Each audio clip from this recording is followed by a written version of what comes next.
bienvenue sur la chaîne Mysticé Fimrae. Je suis Pauline et je suis là pour vous parler de mes passions qui tournent toutes autour de l'art du fil. Aujourd'hui, ceci n'est point un podcast, ceci n'est point un vlog, ceci est un blabla.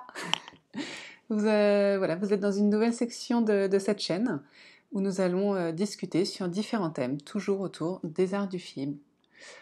Aujourd'hui, nous sommes sur un blabla fibresque. Nous allons parler de ma bibliothèque idéale, filage. Ça ne fait qu'un an que je file, et donc je compense mon inexpérience par une soif assidue de renseignements sur le filage. Donc j'ai commencé par des vidéos qu'on trouvait à l'époque sur Blueprint, qui s'appelle de nouveau maintenant Craftsy, que je ne recommanderais pas parce qu'on peut s'abonner, mais se désabonner, c'est une plaie. Donc voilà, les vidéos sont d'un très bon contenu, il y a beaucoup de sujets. Seulement, une fois qu'on est abonné, on ne peut pas se désabonner. Et une vidéo coûte... Avant, ça coûtait pas très cher, maintenant, ça coûte un bras. Donc voilà. Donc c'est comme ça que j'ai commencé, c'est comme ça que j'ai connu plusieurs fileuses pour lesquelles j'ai racheté ensuite leurs livres.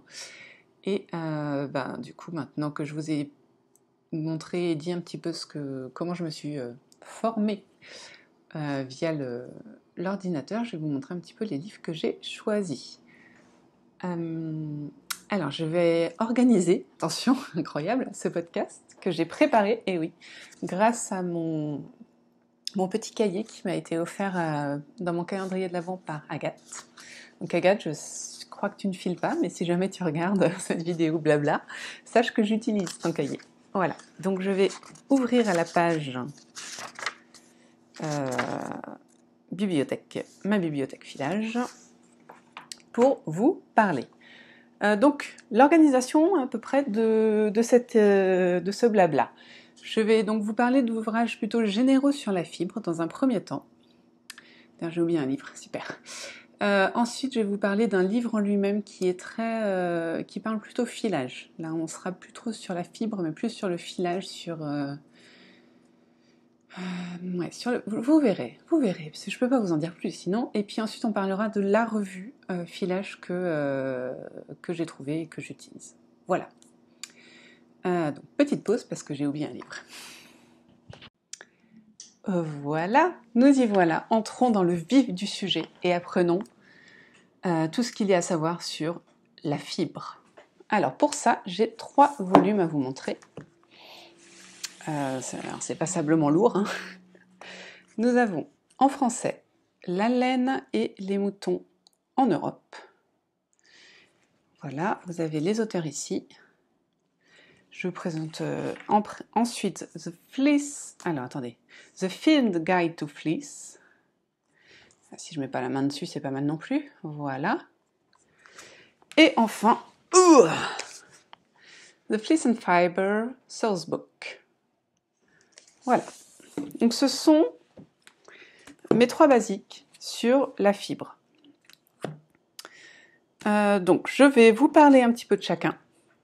Puis je prendrai un mouton qui est dans les 3 livres en exemple, pour vous montrer un petit peu ce qui varie, ce qui manque chez l'une, enfin voilà.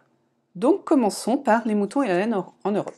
Je vais vous en parler dans l'ordre dans lequel je les ai consultés et dans lequel je les ai achetés. Enfin voilà, vous verrez.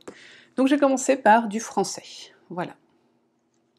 Alors, les moutons et la laine en Europe, c'est de Betty Sticker, de Diderica Westerveld et Thérèse Ackermann. Voilà, donc Betty Sticker, Diderica et Thérèse, voilà. Et c'est traduit en français par la personne qui a... Je ne sais plus. Si, attendez, elle a dû me mettre ça à la fin. Je ne sais plus.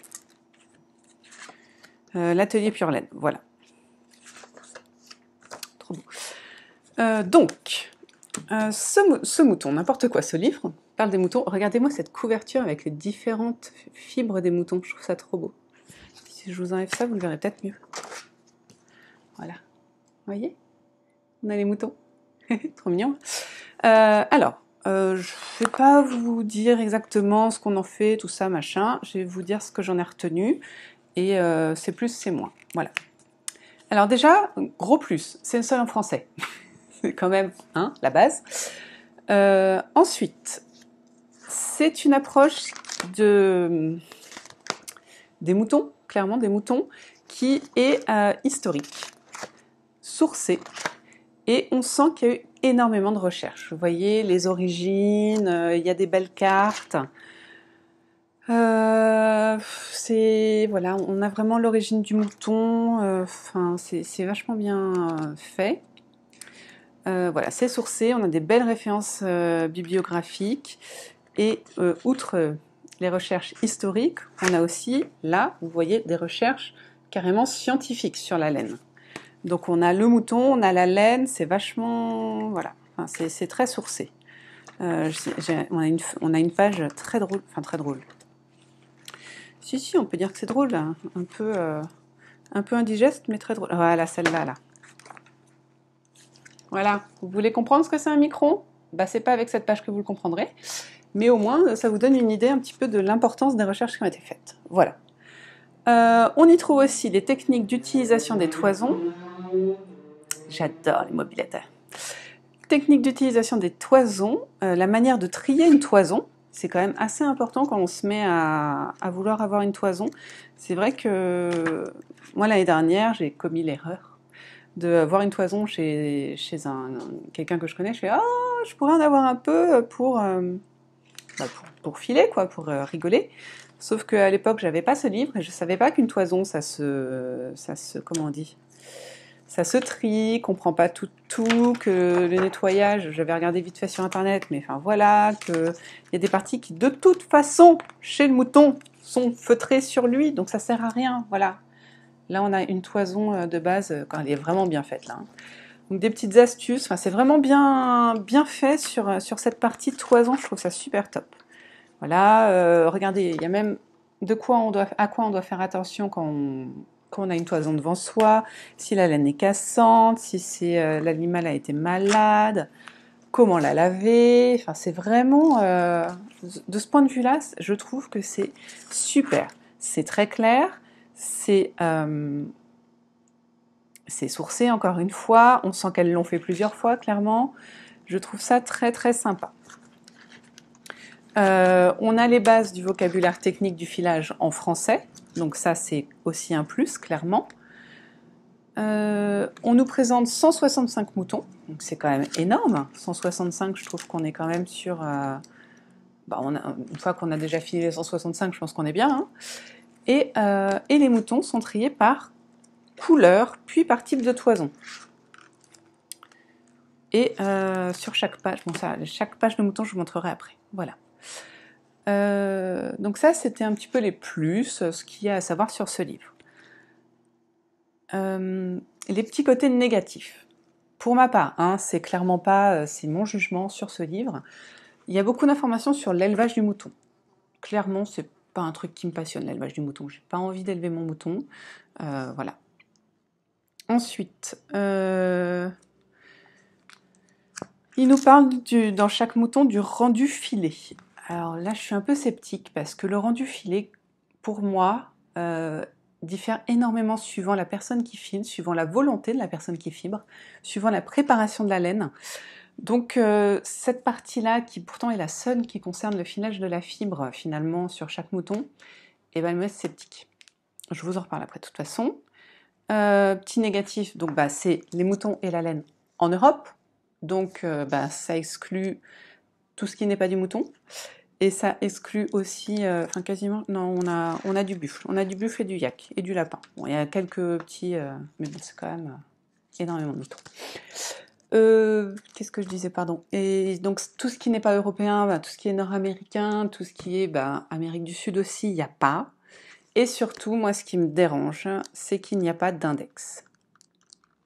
Alors, même si les lapins, n'importe quoi, même si les moutons sont rangés par ordre alphabétique, du fait qu'ils aient leur nom, ils n'ont pas leur nom français, ils ont leur nom dans chaque pays, et ce qui fait qu'on ne le trouve pas toujours, quoi. Donc moi j'aime bien les index. Franchement, moi, voilà, fac d'histoire égale j'aime les index, quoi. Les index, c'est la vie. Hein. Voilà, moi je suis comme ça. Donc par contre, voilà, on a un beau sommaire, c'est pas un problème. On a une belle bibliographie, clairement, une littérature à consulter. Voilà, toutes les personnes qui ont aidé. Enfin, c'est pas, voilà. Hein. Enfin, c'est vraiment un très bon livre. Alors, Alexandra, qui a déjà fait une petite critique de ce livre quand elle l'a reçu, comment dire, trouvait que le format, avec les spirales, n'était pas le plus qualitatif. Je crois, Alexandra, tu as le droit de me corriger, hein. Je suis d'accord, ça n'en fait pas un beau livre.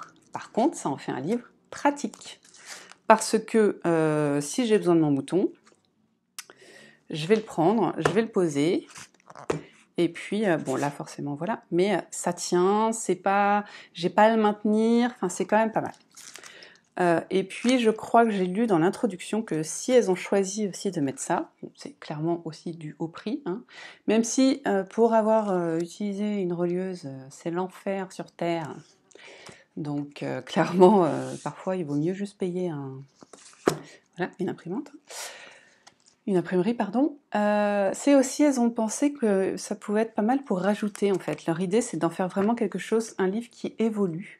Et que donc, si jamais elles réimpriment des pages, ou si nous, on a envie d'en rajouter, ben, il suffit d'aller à l'imprimerie, de faire rouvrir le truc, d'en remettre un, et puis voilà. Donc, voilà, c'est pas super qualitatif, c'est pas le truc le plus joli du monde, mais clairement, pour les éleveurs, eh ben, il peut aller avec eux dans les salons. Dans les salons des moutons parce qu'il est tout petit, il n'est pas dur et dans un sac il pèse rien et il est là pour durer, il est là pour vivre quoi. On sent que c'est un livre qui a envie de vivre.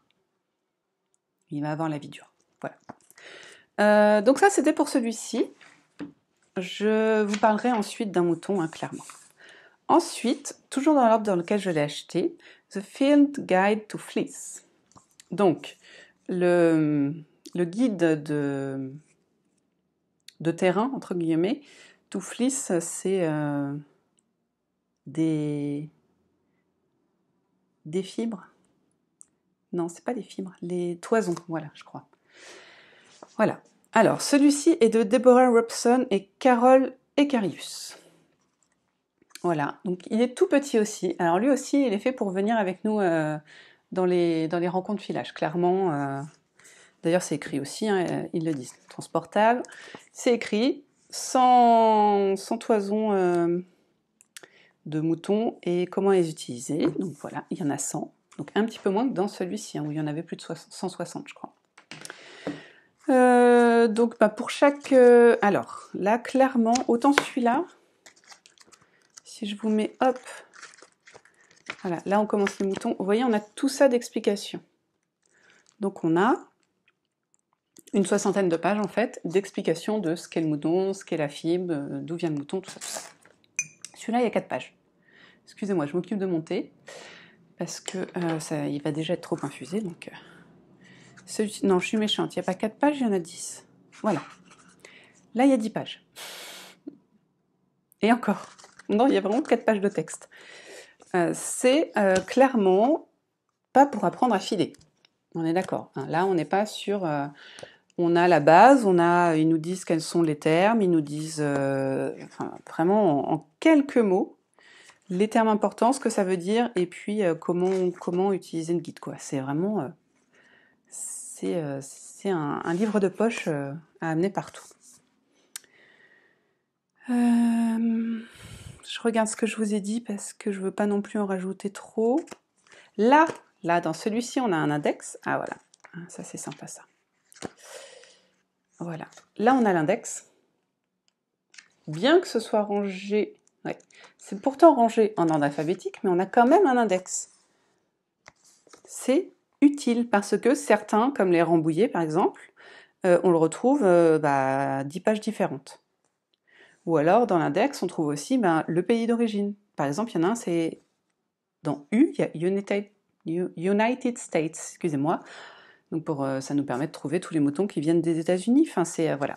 Et surtout, on a un glossaire. Et ça, je trouve ça super sympa. Un petit glossaire qui parle des termes donc en rapport avec plutôt le mouton, en rapport plutôt avec la fibre, en rapport avec le filage. Voilà, c'est vraiment... Et ça, je trouve ça bien. C'est pas un glossaire énorme, pareil, il fait 4 pages. Mais c'est super, je trouve. Voilà. Il est très clair, il est très joli. Je trouve que c'est vraiment un must-have. Alors, le prix, c'est vrai que je ne vous ai pas parlé du prix. Celui-ci coûtait quasiment... Il coûte 40 €. Celui-ci, il coûte 15 $. Voilà. On ne le trouve pas en France, il faut aller sur des sites anglais ou américains. Et voilà. On a aussi bien sûr des crédits, des bibliographies. Il est vraiment... je l'aime beaucoup celui-là. Je l'aime énormément. Je vous reparle ensuite d'un mouton en particulier, bien sûr. Hein. Là, je vous fais que la petite présentation qui dure déjà 20 minutes, hein, tout va bien. Alors, on finit donc sur la fibre avec The Fleece and Fiber Southbrook. Oui, je le dis bien. Hein. Alors, en fait, c'est les mêmes qui ont fait les deux. Parce que je pense que y en a certains qui ont dû leur dire « Il est super ton livre, mais à ramener comme ça, c'est un peu lourd. Alors que celui-là dans le sac, eh ben, c'est vachement mieux. » Donc en fait, elles ont résumé, clairement. Alors celui-ci est... Ah ben tiens, regardez, hop, voilà, il bouge pas. Dans celui-ci, on va vraiment avoir un bon mélange des deux, tout simplement, toujours en anglais par contre. Parce que dans celui-ci, dans le Fleece and Fibers... Ah, j'adore cette carte. Attendez, on a une carte... Je crois qu'on a une carte des moutons. Ah oui, on a une carte des moutons, mais je croyais que c'était avec la fibre. Non, c'était l'autre. Voilà, dans celui-ci, alors, donc là, voilà, on est sur du beau livre, clairement, ça brille, c'est beau, c'est... Voilà. Moi, ça m'énerve, ces trucs-là, ça n'arrête pas de voler, et voilà, au moins, là, je vais pouvoir vous en parler gentiment. Vous avez vu ce petit mouton, comme il est beau. Voilà, je kiffe ce mouton. Alors, on a la carte des moutons. Là, vous voyez d'où viennent les moutons, tout ça, tout ça. Ah, encore une fois, le prix. Alors, celui-là, il coûte un Brian Jones. Je crois qu'on n'est pas loin des 40 € aussi. Bon, après, ouais, je peux comprendre qu'on dise que celui-là fasse cheap quand on a celui-là à côté qui fait le même prix. C'est pas pareil, ça, c'est une grosse boîte américaine. Enfin, voilà, c'est pas une grosse boîte, mais c'est un éditeur américain qui s'en est occupé, tout ça. Ça, c'est tout auto-édité, tout fait main, tout. C'est normal que ce soit plus cher, hein, la laine teinte main et la laine industrielle, ben, pas le même prix. Je vais enlever ça parce que je vais faire un carnage. Voilà. Je me connais. Donc, on a la carte des moutons. Donc ça, c'est sympa. On a des têtes de moutons qui font peur. Et puis, ensuite, bon, et je vais pas vous le... Hein. On y trouve mouton, chèvre, alpaga, lama, chameau, lapin, enfin, tout ce qui peut nous fournir de la laine. Bon, qui se vend aussi hein, accessoirement. Parce qu'on va pas s'amuser à parler de la laine de chat ou tout ça. Enfin, voilà, c'est surtout... Je couperai, bien sûr, hein, mais voilà. Alors, ensuite, toujours en plus, on a un glossaire, bien sûr. Parce que j'aime les glossaires. Attendez, je vous le retrouve. On a un super index. Alors là, voilà, ça c'est de l'index, sur 4 pages. Avec toutes les races de moutons, même si lui... Ah non, lui, il n'est pas par ordre alphabétique, par contre. Alors ça par contre, c'est galère, mais bon. On a toute une première partie. Donc là, on a une trentaine de pages sur... alors ça, c'est les termes... On a une vingtaine de pages sur ce qu'est la fibre, d'où ça vient, comment s'en occuper, qu'est-ce qu'un mouton, quasiment. Hein. Choisir sa fibre, la diversité des différentes fibres, à savoir que la laine, c'est que les moutons. Ensuite, tout ce qui est yak, tout ce qui est lama, c'est du poil, en fait. Hein, clairement, c'est pas de la laine. Donc, voilà, tout ça, c'est expliqué.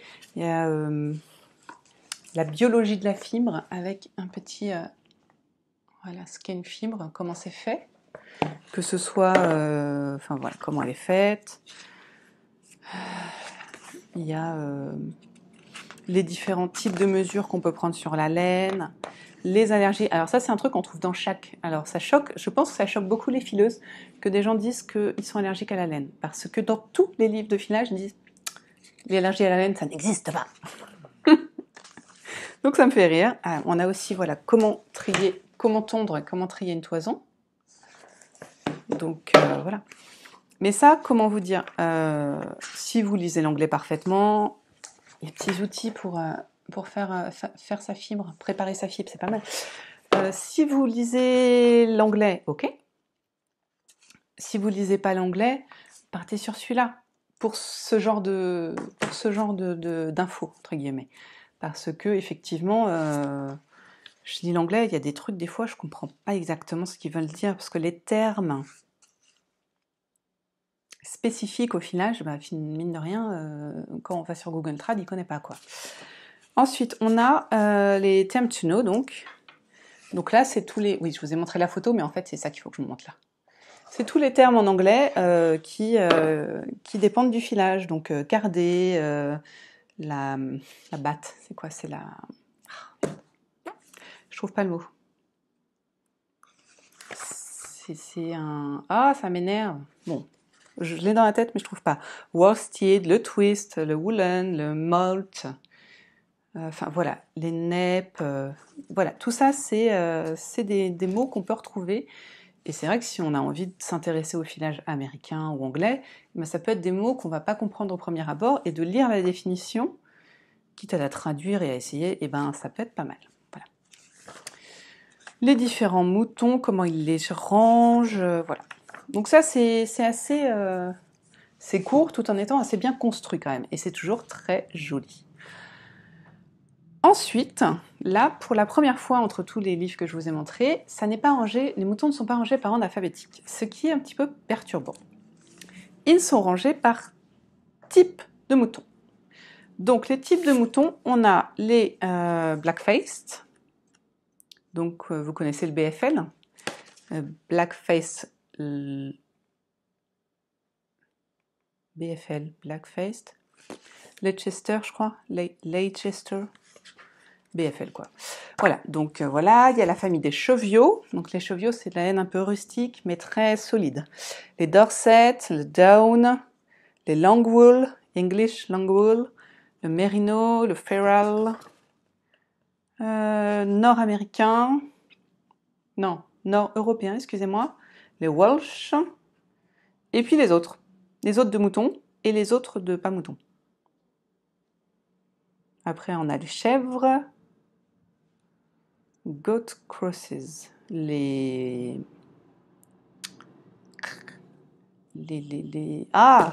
croisements de chèvres, pardon, les chamélidés, et puis les autres. Donc les autres, c'est les biffons. Ah, mais si, il y a les chats, dites donc. Dog, wolf and cat. Il y a même les loups. Bon, j'ai pas eu le temps de tout lire, hein. Il y a quasiment 450 pages. Donc j'ai pas eu le temps de tout lire. J'ai lu déjà toute la partie avant le mouton, et c'est vrai que les moutons et les différentes toisons, j'y vais petit à petit. Voilà. Ça va être long, hein. Ouais. Alors, maintenant je vais vous parler d'un sujet précis qui va être le Jacob. Alors, le Jacob, pouf, il est là. Donc je m'ouvre. Le Jacob dans celui-là, je ne me suis pas noté la page, ce serait trop drôle. D'où l'intérêt de mon ami le Jacob Ship. Oui, mais je ne sais pas exactement. Je vais aller page 271, on va bien voir.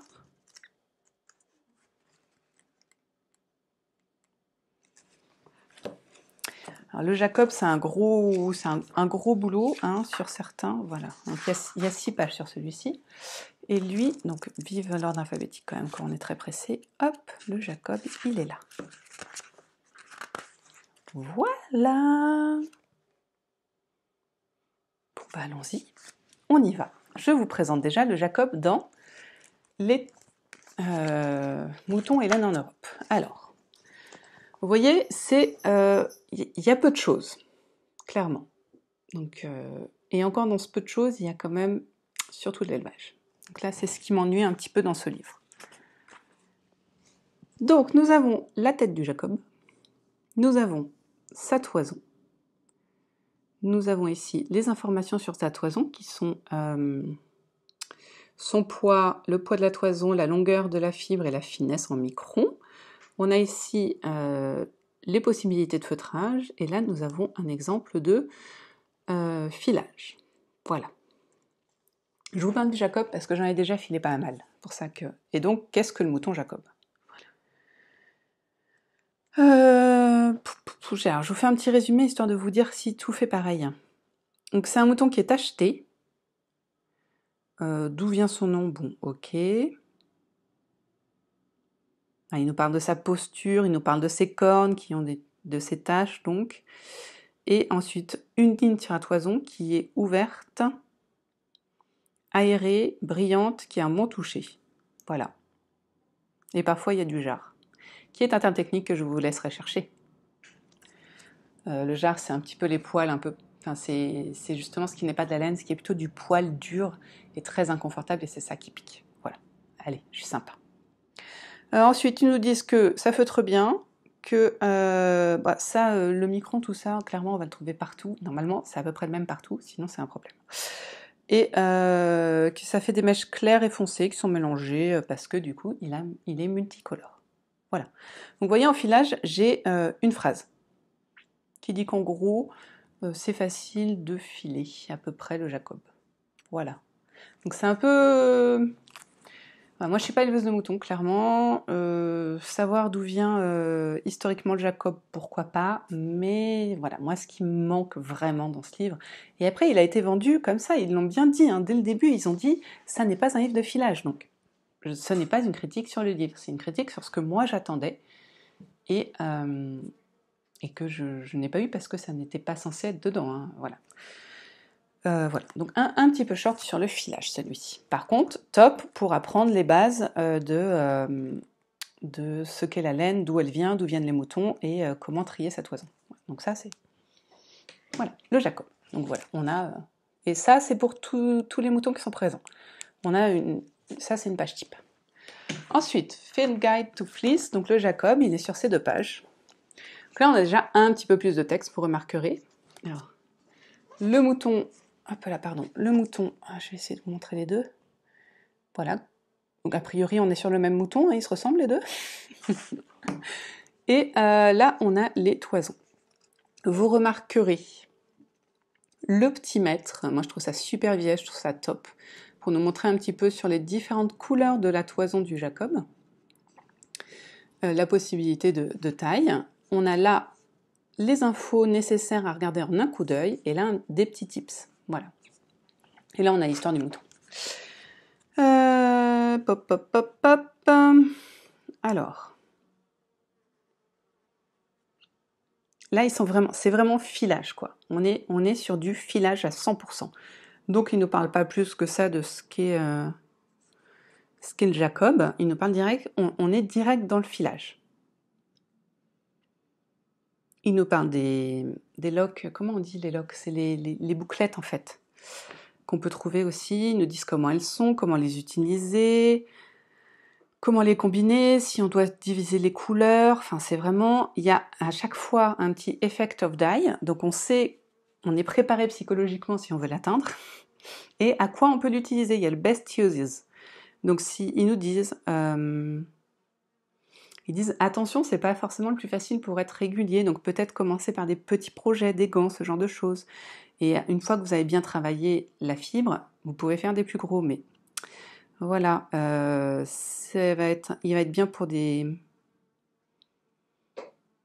ils nous disent, hein, la texture et la couleur peuvent varier suivant sur toute une fleece. La fleece, c'est là.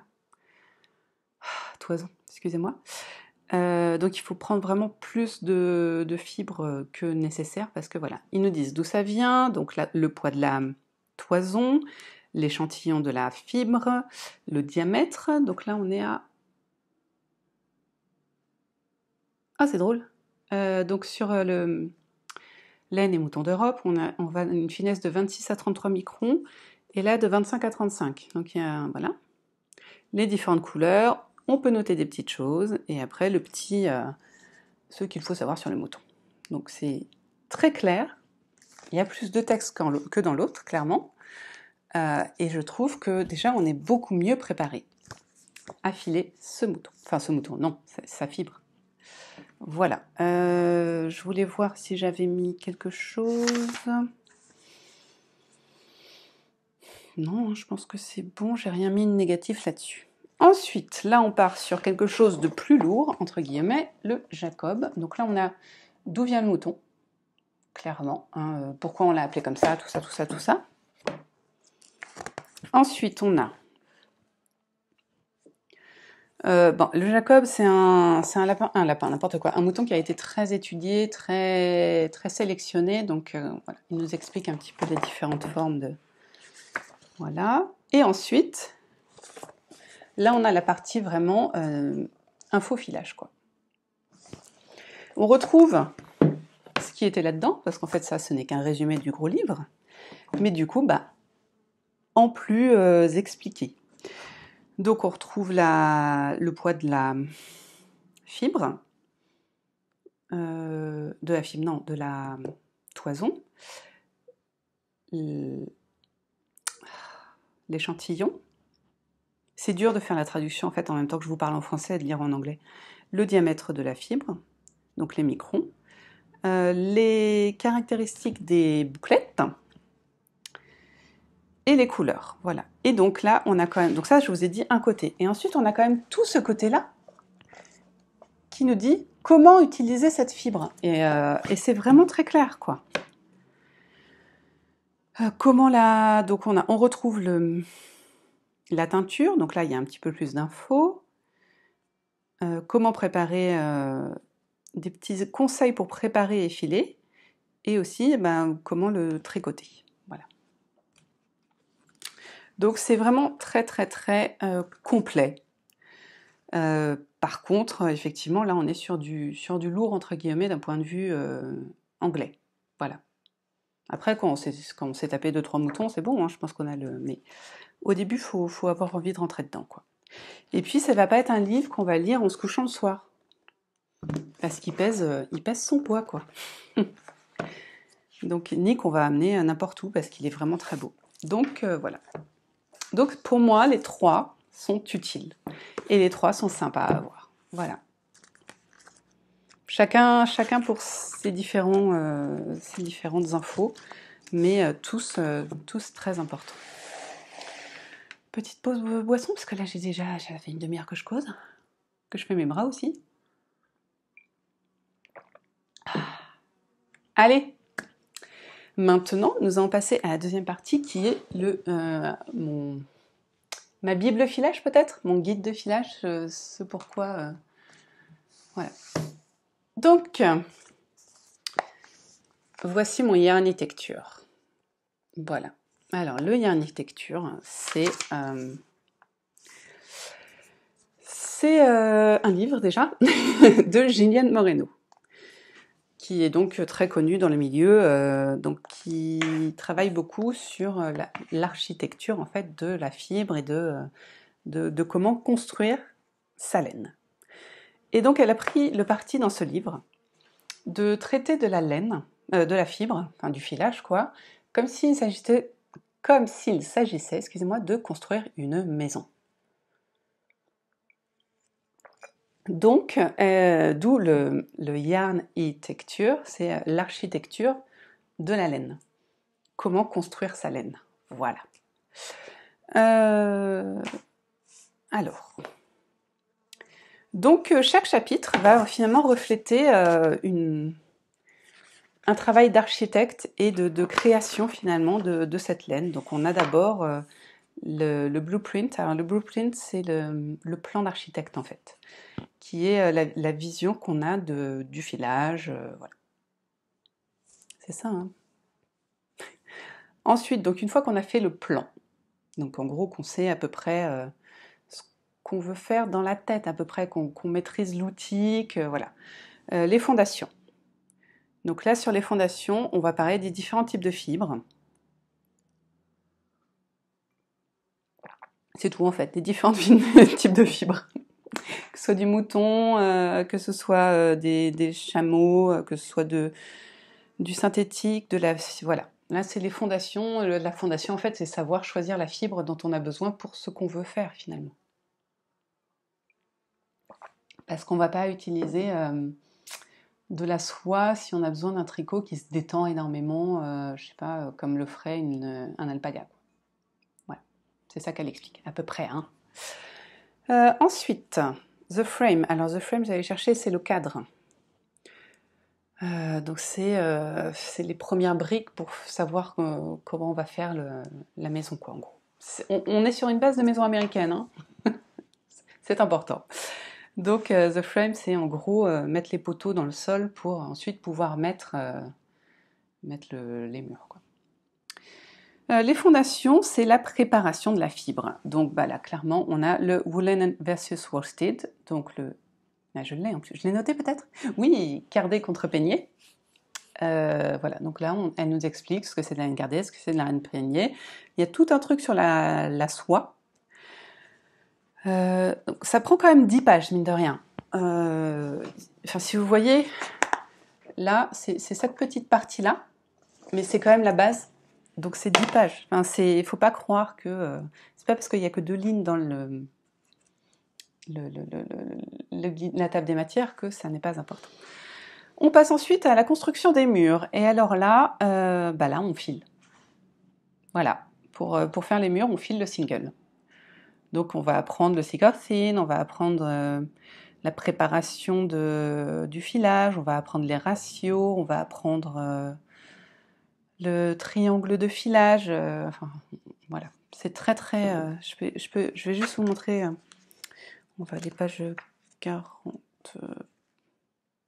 c'est très joli. C'est aéré, on comprend bien, c'est très bien expliqué, les photos sont très claires. Vous voyez là le triangle de filage, je pense qu'on peut pas mieux le comprendre là. Enfin, franchement, c'est très visuel. Voilà. Hop, je reviens à ma table des matières. Ensuite, on passe au toit, the roof. Le toit de sa fibre, c'est le rotor. Et souvent, ce livre est acheté pour ses informations sur le rotor, car Gillian Moreno fait partie des pontes sur le rotor. C'est vraiment pas une chose pratique, le rotor 71. Et il y a des choses à savoir sur le rotor et c'est vraiment là, très important. Donc là-bas, elle explique les rotors, les différents rotors. Là, vous voyez, il y a beaucoup de types de laine suivant leur rotor, très très différents. Il y a des singles, des trous, enfin voilà. Elle explique l'équipement, elle explique ce qu'il faut voir, quel est le rotor pour ce qu'on veut faire. Enfin, c'est très très très très complet. Le rotor à 2 brins, à 3 brins, à plus de brins. Le chain ply, que je déteste, hein, Alex, si tu me regardes. Le rotor en daim. Voilà, c'est vraiment... enfin, voilà. Ensuite, on parle une fois qu'on a fait le toit, bah, on fait les peintures de la maison. Donc là, on parle des couleurs, des fibres. Donc, comment marche la teinture, comment mélanger différentes grades. Ça m'énerve. Je suis désolée. Tresse, voilà. Travailler avec des... Alors, attendez, 111, des battes. C'est des... Ça m'énerve, je ne l'ai pas en tête. Hein. C'est ça, des battes. C'est de la laine qui n'est pas peignée, c'est des rolags en fait, des sortes de rolags. Voilà, elle parle de tout. Donc, voilà. Ensuite, très important, et je trouve que ça n'est pas du tout assez expliqué, c'est le finishing. Donc là, on fait la porte d'entrée, excusez-moi. Et donc, pour faire la porte d'entrée, on s'occupe de finir sa laine. Donc finir sa laine, pour elle, et pour, voilà, il s'agit de quand on lave sa fibre, une fois qu'on l'a fini de la filer, et qu'on la met à sécher, et suivant les différentes matières, de la laver et de la sécher. Voilà. Donc on a taper la laine contre quelque chose, si on met du savon ou pas, si on met du comment on dit, du poids en dessous, si on fait comme ça, si on la fait rouler autour de la tête. Voilà, donc là vous avez un exemple de tout ce qu'il est possible de faire pour juste s'occuper de finir sa laine. C'est quand même, il y a 8 trucs différents, il y en a peut-être d'autres après, je ne sais pas. Non, c'est ça, il y a 8 manières différentes recensées par Jeanne Moreno, hein, il y en a sûrement d'autres, de finir sa laine, et à chaque fois, le filage est un puissant fou. Ensuite, il y a s'occuper de l'extérieur, donc ça c'est the landscaping, c'est s'occuper, oui, des extérieurs, des jardins, quoi. Tricoter avec sa laine filet main. On a le wrap pairage, on a le grist, à chaque fois je me loupe, on a l'angle de... c'est pas possible. L'angle de retors, pardon. On a le grist. Donc le grist, je crois qu'on le montre mieux ici. Non. Le grist, en gros, c'est le poids pour la longueur, en fait. Le grist, c'est l'équivalent à ce qu'on utilise quand on veut classer nos laines. C'est 400 mètres pour 100 grammes, c'est la fingering. Donc, moi, si j'ai tant de grammes et tant de laine, est-ce que ça va rentrer dans de la fingering ou pas, en fait? Voilà, donc ça c'est en gros comment, une fois qu'on a fait notre laine, la définir pour trouver le projet adapté. Si jamais on l'a fait dans ce sens-là. Enfin, bon.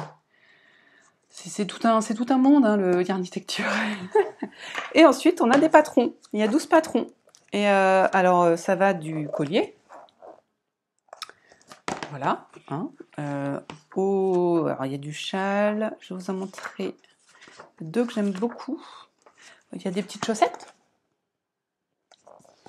Alors, pour les chaussettes, on a l'impression qu'elles sont déjà feutrées alors qu'elles sont à peine filées. Je trouve ça bizarre, mais bon. Il y a des châles. Il est mignon ce petit gilet. J'essaye de vous le trouver bien. Voilà. Hop, le petit gilet, il est sympa. Petit gilet long là. Et il y a un pull ou un gilet, je sais plus. Non, c'est un gilet encore. Je suis pas fan des pulls. Il y a des mitaines. Ah, le voilà. Un gilet tout en côte anglaise. Sympa.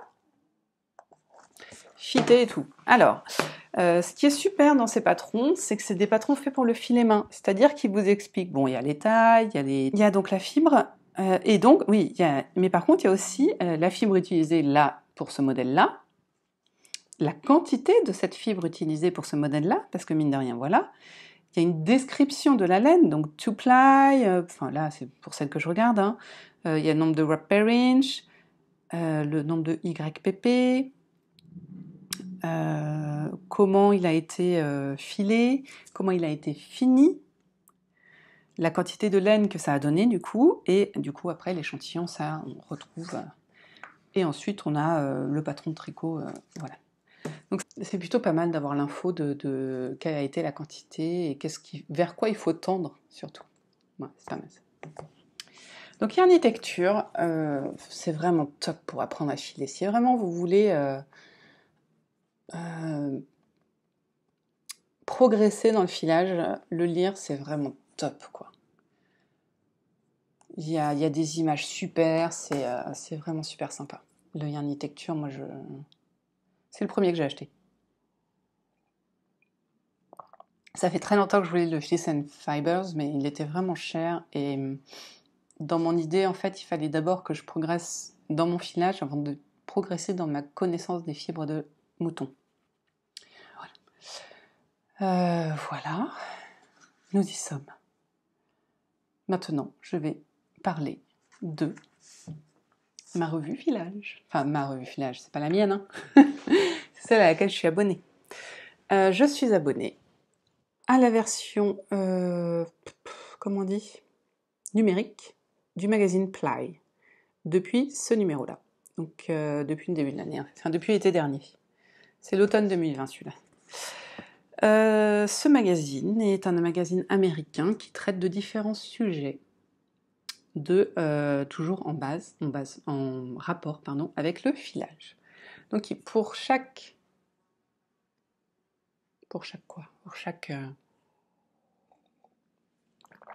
volume en fait, ils choisissent un thème.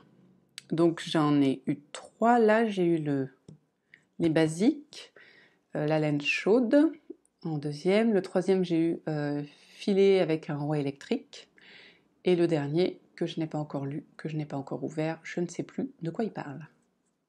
Désolée. Voilà, donc là j'ai eu mes 4. L'abonnement est autant que vous voulez. Moi j'avais pris l'abonnement d'1 an. En numérique, c'est pas excessif, je crois que c'est 30 € je crois pour l'année. C'est pas. Voilà. Alors, Ply, c'est quand même. Il est en veille. Donc là, je vous ai montré donc mon premier. Enfin, c'est vraiment le truc pour lequel j'ai décidé de l'acheter. Le numéro pour lequel j'ai décidé de l'acheter. Déjà, il me faisait baver un petit peu depuis un moment. Mais alors là, quand j'ai vu que le numéro, c'était les basiques, je trouvais que c'était tellement bien pour reprendre les basiques de différents auteurs. Il y a le rotor, il y a qu'est-ce que le woolen, qu'est-ce que le worsted, il y a un mouton, il y a des patrons à chaque fois, au moins entre 2 et 4 patrons à chaque fois.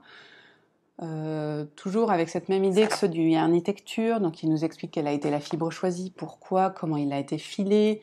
C'est vraiment complet. J'en ai pas encore fait un, mais bon. Et donc, que vous dire d'intelligent sur Ply? C'est très complet.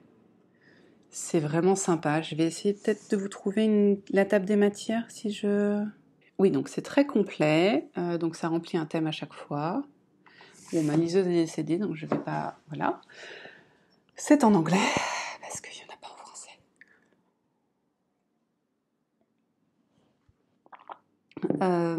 Il y a beaucoup d'intervenants. Il y a de très jolies photos, il y a de très jolies illustrations. Donc on a 120 pages quand même. C'est pas dégueu. Et alors c'est en couleur, mais moi ma liseuse, comme c'est une liseuse, elle est en noir et blanc. On a 120 pages, donc si je vous dis, ça présente des... Il y a pas mal de pubs, ça par contre, à chaque fois, mais c'est pas très grave, quoi. On voit des jolis rouets, bon, ok. Plying, thin, les structures, il y a tricoter une paire de chaussettes, un bonnet, le chevio... Voilà, en général, on a un spin it, donc il y a un mouton qui est traité. Comment le faire, voilà. Le knit it, qui est différents modèles à tricoter ou pas. Il y a des matériels, il y a là on a toute une partie sur la teinture.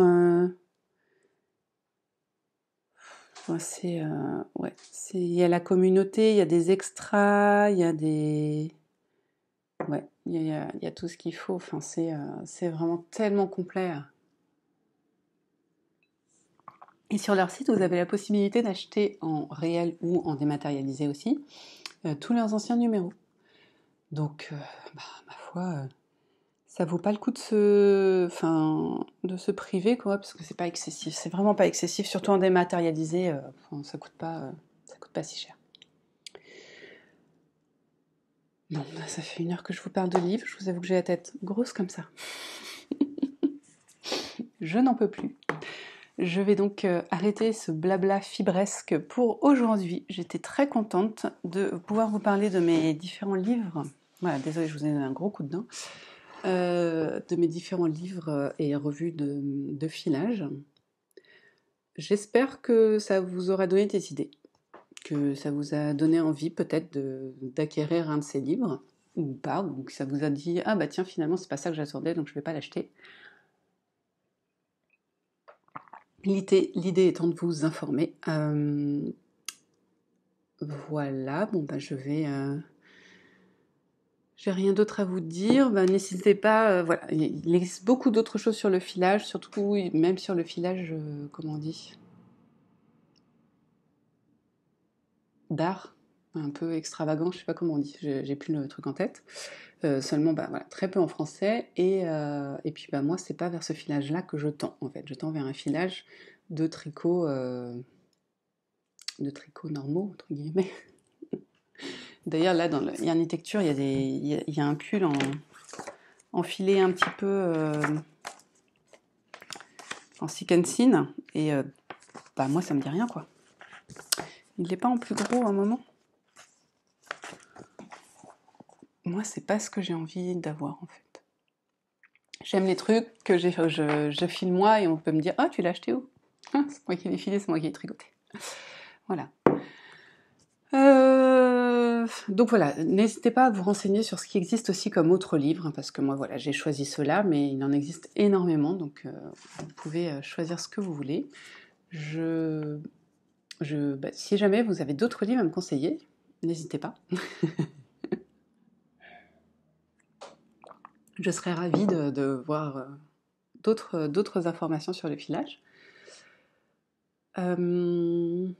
Et puis dites-moi, voilà, si les blablas vous plaisent, si vous voulez que je continue, j'ai d'autres livres en tricot par exemple, pour lesquels je pourrais vous parler.